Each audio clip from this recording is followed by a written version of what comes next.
जब से देश आजाद हुआ बुंदेलखंड हमेशा अछूता भी रहता था और बुंदेलखंड हमेशा उपेक्षित भी रहता था। आज झांसी जनपद को इतनी बड़ी सौगात मिली है। बीडा देश में पहला इंडस्ट्रियल कॉरिडोर बना नोएडा में और दूसरा बना बुंदेलखंड में। तो कहीं ना कहीं हमारी सरकार की प्राथमिकता में बुंदेलखंड है।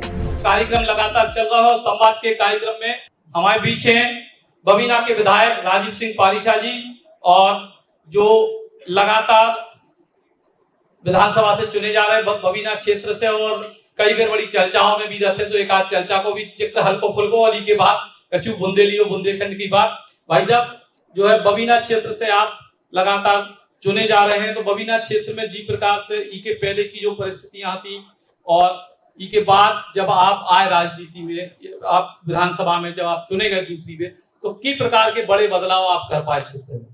सबसे पहले तो आपका बहुत बहुत धन्यवाद कि आपने बुंदेलखंड के पूरे उत्तर प्रदेश और मध्य प्रदेश के दोनों हिस्सों के लोगों को एक मंच दिया और हम सबको एक साथ आने का अवसर दिया। ये बधाई के पात्र हैं आप। ऐसे प्रयास आपके द्वारा पहले भी किए गए। इस बार आपने झांसी को चुना। झांसी आपका बहुत बहुत धन्यवाद करती है, मैं भी आपका बहुत बहुत आभार करता हूँ। रही बात बबीना और झांसी के लिए, तो जब मैं पहली बार विधायक बना तो यहाँ पे पानी की बहुत बड़ी समस्या होती थी। इस समस्या से पूरा बुंदेलखंड जूझ रहा था। मध्य प्रदेश में काफी प्रयास उस समय हो रहे थे, लेकिन उत्तर प्रदेश के हिस्से में पानी की समस्या बहुत विकराल रूप ले चुकी थी। आप तो मीडिया से जुड़े हुए हैं, आपको ध्यान होगा कि एक बार ऐसी परिस्थिति आ गई थी कि पानी की ट्रेनों को चलाना पड़ा था। तो जो महाराष्ट्र की स्थिति रही कभी पानी की समस्या को लेकर, वही बुंदेलखंड की भी स्थिति रही। यहाँ के लोग जूझते रहे। आज 8 साल में मैं ये कह सकता हूं कि पानी की समस्या का संपूर्ण समाधान हमारी सरकार ने और हमारे नेताओं ने किया है। विशेष रूप से इसके लिए धन्यवाद के पात्र हैं हमारे देश के प्रधानमंत्री आदरणीय मोदी जी और उत्तर प्रदेश के यशस्वी मुख्यमंत्री आदरणीय योगी जी। लेकिन यहाँ साथ साथ नाम लेना चाहिए जिनके महत्वपूर्ण प्रयास से, और आपकी ही बहन और आपकी बेटी दीदी उमा भारती, जो 2014 में सरकार बनने के बाद जल संसाधन मंत्री बनी और झांसी से सांसद बनी, और उन्होंने, चूंकि यहीं की बेटी थी, यही इसी की मिट्टी में पैदा हुई, यहीं पढ़ी लिखी बड़ी हुई, सब कुछ हुआ, तो वो यहाँ की परेशानी से पूरी तरीके से वाकिफ थी। तो उसका संपूर्ण समाधान हुआ। मुझे आज खुशी है कि अब यहाँ पे पानी की समस्या बिल्कुल नहीं है। दूर दूर तक इसकी कोई आपको चर्चा सुनाई नहीं देती। ये बड़ी समस्या होती थी। दूसरी समस्या थी यहाँ पलायन की, और दोनों ही हिस्से उत्तर प्रदेश के, चाहे मध्य प्रदेश हो, आप भी देखते होंगे बसें भरी चली जा रही हैं, एक के ऊपर एक लदे चले जा रहे हैं, पोटरी सिर के ऊपर है, बच्चे कंधे पे हैं, कुछ हाथ के अंदर दबे हुए हैं। जो बीभत्स दृश्य हम लोग देखते थे, मैं कह सकता हूँ संतोष भी है। और आप तो बाकायदा समाज में बहुत सक्रिय रहते हैं और एक एक चीज पर बारीक नजर रखते हैं। अब वो दृश्य दिखाई नहीं देते। जो लोग चले जा रहे हैं पलायन करते हुए रोजी रोटी के लिए, 2 जून के भोजन के लिए, दिल्ली के स्टेशन पर, झांसी के स्टेशन पर जो भीड़ दिखाई देती थी और जिसमें बुंदेलखंडी लोग दिखाई देते थे, वो उस समय आपके हृदय को पूरी तरीके से चीर के रख देती थी वो घटना। आज आपको एक कह सकते हैं कि रोजगार की दृष्टि से, चाहे मनरेगा के माध्यम से हो, गांव में ही रोजगार देना, ग्राम पंचायतों के माध्यम से हो, गांव में ही लोगों को रोजगार देना, और हर स्तर पर उनको वहीं पे पूरी तरीके से व्यवस्थित करना और उनको रोजगार उपलब्ध कराना। अब वो दृश्य दिखाई नहीं देते। यहाँ भी संतोष का एक अवसर हम सबको मिलता है कि आज पलायन की परिस्थिति भी पर भी पूरी तरीके से अंकुश लग गया है। आप लोग सौभाग्यशाली हैं, चूंकि आप मध्य प्रदेश से जुड़े हैं। आप लोगों के सामने गुंडागर्दी का दृश्य बहुत पहले समाप्त हो गया था। जब दीदी 2003 में मुख्यमंत्री बनी थी, तो उस समय जो गुंडागर्दी होती थी मध्य प्रदेश में, वो समाप्त हो गई थी। लेकिन हम लोग काफी समय तक उस गुंडागर्दी को झेलने के लिए मजबूर रहे। 2017 के बाद जब यहाँ पे योगी जी की सरकार बनी, तो मैं दावे से कह सकता हूं कि जो लॉ एंड ऑर्डर है उत्तर प्रदेश का, अब पूरे देश के लिए मिसाल बन गया है। और यहाँ पे आप सुनते होंगे, देखते होंगे, अखबारों में भी सुर्खियों में रहता था, न्यूज चैनलों में भी चलते, दोहरे मर्डर, 30 हत्या, चौरे हत्या, मतलब जानवरों की तरह भी, मतलब जानवरों पे भी लोग रहम खा जाए, उस समय इंसानों पर रहम नहीं होता था। ऐसा उत्तर प्रदेश पूर्ववर्ती सरकारों ने बना दिया था, और मेरे से पहले के जनप्रतिनिधियों ने बना दिया। उनका योगदान होता था जंगल राज को हवा देने में। तो जब से मैं विधायक बना हूं, आज एक भी परिवार आपको परेशान नहीं दिखेगा। जब से हमारी सरकार बनी है, कोई भी सामाजिक कोई भेदभाव नहीं, न जाति के स्तर पर, न धर्म के स्तर पर, किसी भी स्तर पर कोई भेदभाव आपको देखने को नहीं मिलेगा। इसी को बोलते हैं रामराज। जिस रामराज की हम लोग कल्पना करते थे, वो रामराज आपको उत्तर प्रदेश में दिखाई देता है। ये मैं केवल बुंदेलखंड की बात कर रहा हूँ और अपने विधानसभा झांसी की बात कर रहा हूँ। हर जगह अमन चैन है, सुख शांति है, और लोगों के चेहरे पर एक संतोष का भाव है। इसी के लिए सरकारें बनती थी। पहली बार सरकार ने अपना कर्तव्य निभाया, इसके पहले की सरकारों ने कभी अपना कर्तव्य नहीं निभाया। और मैं इस चीज को दावे से आपसे कह सकता हूँ कि अब तक की बेहतरीन सरकार हमारे योगी जी के नेतृत्व में उत्तर प्रदेश में चल रही है। और बुंदेलखंड की अगर बात करें, जैसे हम तो पहले तो झांसी में रही हैं, बहुत सारे नए बदलाव जब झांसी में आओ तो हर बार नए देखने को मिला। और अगर ओवरऑल बुंदेलखंड के विकास, चाहे आपकी योगी सरकार हो या मोदी सरकार, जो आप लोग दावा कर रहे थे, तो झांसी में तो बहुत स्पष्ट दिख रहा हो कि चीजें हो रही। आप अपने क्षेत्र में या ग्रामीण क्षेत्र में खासतौर से कौन से ऐसे बड़े बदलाव देखत के जो पूर्ववर्ती सरकारों के बाद पिछले 10 साल में या पिछले 12 साल में देखो? अभी हाल में ही घोषणा हुई थी बीडा की, बुंदेलखंड विकास के लिए, औद्योगिक विकास, जिससे इंडस्ट्री आए, यहाँ पे लोग लॉजिस्टिक पार्क बने, इन सारी चीजों, रोजगार भी मिले लोगों का, यहाँ पे इन्वेस्टमेंट भी आए, पैसा भी आए। सरकार बहुत तेजी से काम कर रही है, जिससे पलायन भी खत्म होगा। और मोदी जी आए थे पिछली बार, उन्होंने ये कहा था कि मैं गुजरात से आता हूँ। जब मैं पहली बार गुजरात का मुख्यमंत्री बना था और वहां पे एक बहुत बड़ा भूकंप आया था, तो भूकंप मेरे लिए बड़ी चुनौती बन गई थी। लेकिन मैं हमेशा आपदा में ही अवसर देखता हूँ, और मोदी जी ने आपदा में अवसर देखा और भुज को सबसे अग्रणी क्षेत्र बनाने में उन्होंने सफलता हासिल की।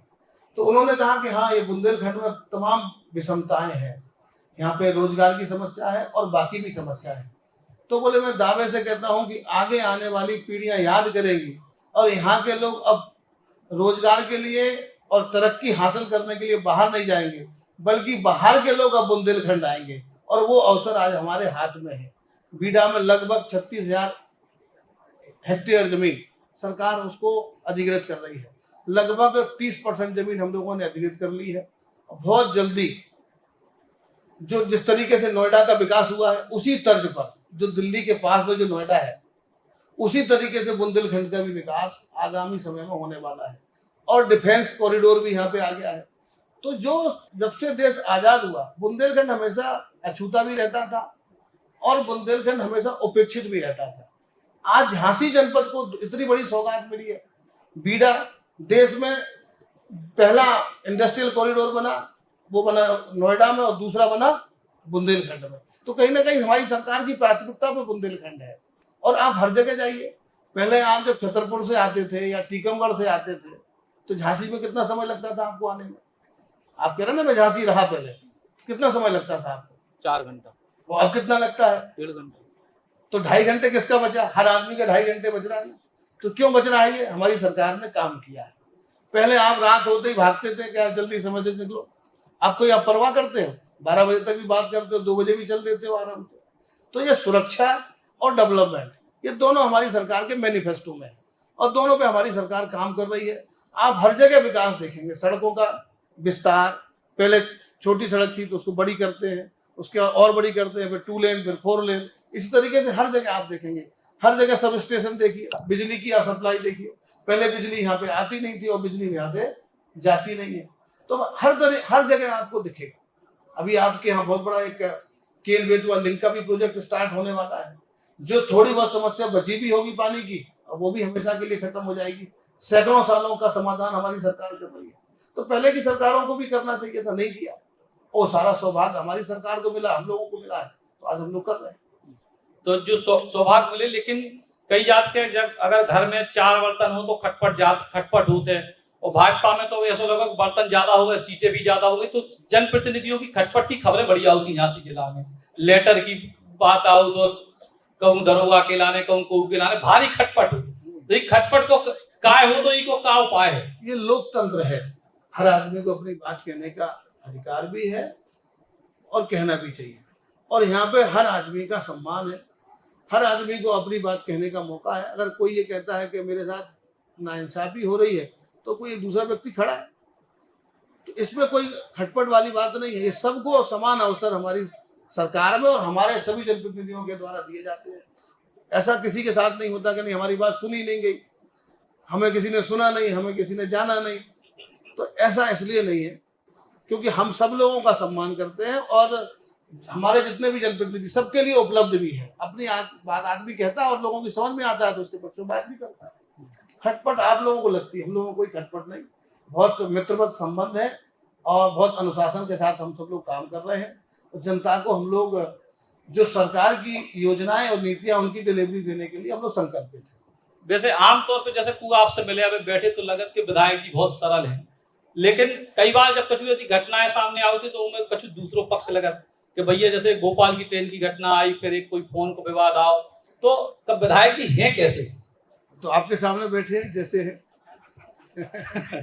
जैसे है वैसे हैं जी। लेकिन जी और जैसा होना चाहिए वैसे ही है, और जब जिसको जैसे देखना तब वैसे ही। जब जिसको जाती रही भावना जैसी, पर मूरत देखी तिल तैसी।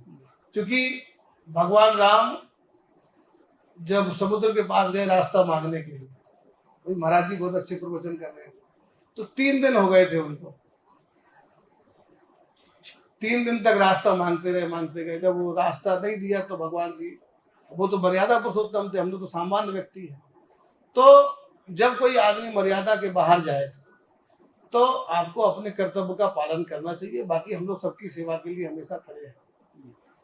तो मर्यादा को पालन करत भाई, लेकिन जब ऐसी चीजें आती हैं, नकारात्मक आती हैं, मीडिया के जरिए भी आती हैं, हम लोगों के जरिए भी आती हैं, तो फिर उनको की भाव से लेता? वो आपने भी तो देखे हैं ना, सारे पक्ष सब आप देखते हैं, सारे पक्षों को आप जानते ही हैं। कई बार क्या है कि आप लोगों को अपनी टीआरपी बढ़ाने के लिए कुछ उसमें ट्विस्ट देना पड़ता है, थोड़ा सा मिर्ची मसाला नमक चाट मसाला सब डालते हैं, तब वो आपका भोजन तैयार होता है। अब ये नहीं देखते इस भोजन में कौन से मुर्गे की जान जा रही है कौन बलि का बकरा बन रहा है। आप सच्चाई को किनारे रखते हैं, आप अपनी खबर को आगे चला देते हैं। तो ये आपका व्यापार है, आपकी बिजनेस है, आप अपनी बिजनेस और व्यापार को करने के लिए कई लोगों के साथ में नाइंसाफी भी कर देते हैं और सही पक्ष भी नहीं दिखाते हैं। तो ये आप लोगों को भी ध्यान देना चाहिए कि सही पक्ष दिखाएं, सच्चाई दिखाएं। जनता आप पर बहुत विश्वास करती है। आज आप गलत भी दिखा देंगे ना, और गलत दिखा देते हैं या अखबार गलत छाप देते हैं, तो लोग उसी को सही मान लेते हैं, उसी को सही मान लेते हैं। तो आप जनता के विश्वास पर बहुत मजबूती से बैठे हुए हैं। तो ये आपकी जिम्मेवारी है, मीडिया की जिम्मेवारी है कि हम जनता के विश्वास के साथ विश्वासघात न करें। जिसकी छवि वैसी है उसको वैसे ही हम परोसें। अपनी चैनल की टीआरपी बढ़ाने के लिए, अपनी खबरों को थोड़ा सा ट्विस्ट देने के लिए किसी की छवि को खराब ना करें। और बाकी मीडिया की तो समस्या कहा है कि विधायक जी को पक्ष दिखा दो तो जनता का तुम बिक गए, और नहीं दिखाओ तो विधायक जी का तुम हमारे खिलाफ चला। मीडिया की आप कह रहे हैं कि एक मुर्गा की मीडिया को तो एक तरफ मुर्गा एक तरफ बकरा बना था मोरे, तो ऐसी स्थिति हम के संग भी है। और बाकी मुर्गा को तो देखो एक छोटे से हास पर बात इसे खत्म करें कि समागम लंबो है कि मुर्गा आमतौर पे मुर्गा की सामत का है आओ, मुर्गा की सामत इस आउट का भुनसारे 4 बजे लोगों की नींद हराम कर दी तो कुकड़ू करके तो खैर बहुत बढ़िया संवाद, और एक छोटे से संवाद में महत्वपूर्ण बातें बुंदेली और बुंदेलखंड के लाने विधायक जी और उनकी पार्टी या उनकी सरकार के जरिए भी हम लोग और लगातार प्रयास करें। विधायक जी की आखिरी बात के बुंदेली समागम की एक और बहुत महत्वपूर्ण बात कि विधायक जी से हम मिल भी गए तो विधायक जी से बोले कितने आदमी आए, हमने कहा पूरा हॉल भरो मिले पूरे 12 घंटा। बोले जो कैसे मिले, अब आपको और भरो मिले और अभी इसे डबल अब आप तक और मिले। आपने इतनी लाइटें लगा दी यहाँ पे, केवल आप ही दिख रहे हो, बाकी तो कोई दिखे नहीं। अच्छा, हम बाहर जब वहां बैठे थे नीचे, तो हमने इतनी लाइटों की जरूरत क्या है, तो अब जब ऊपर मंच पे आए तो समझ में आया लाइटों की जरूरत आपको दिखे ही नहीं। दिखे ही नहीं। हाउस भरा है कि हाउस खाली है। बहुत बहुत धन्यवाद, और आपको सहयोग लगातार बुंदेली के आयोजनों में और हमारे बुंदेली बौछार के तमाम जो आयोजन हैं, जनप्रतिनिधियों के सहयोग से बड़े बड़े आयोजन होते हैं। उम्मीद करें कि आगे भी जुड़े। मुझे बड़ा गर्व होता है, बड़ी खुशी होती है जब सचिन भाई हमारे बुंदेलखंड की बातों को उठाते हैं, और जब खुशी होती है कि बुंदेलखंड के ही लाल है सचिन भाई, और हमारा बुंदेलखंड का बहुत नाम रोशन कर रहे हैं। बहुत गंभीरता के साथ में खबरों को आप लेते हैं, और बहुत प्रमाणित खबरें आपके चैनल पर चलाई जाती है। सभी पक्षों को आप चलाते हैं, और उसमें आप सौदेबाजी नहीं करते हैं, ये खुशी की बात है। और ये आप जो आपका ये जो तरीका है खबरों को दिखाने का, इसी पे आप आगे बढ़िएगा, ईश्वर आपकी मदद करेगा। बहुत बहुत धन्यवाद। भारत माता की बहुत बहुत धन्यवाद। लॉन्ग डिस्टेंस वाली लंबी रातों को यार, नॉन स्टॉप वाइब बोले बोले सूर्या को यार। 50 सालों से इंडिया का भरोसा है सूर्या, तभी तो आज भी इंडिया बोले सूर्या को यार।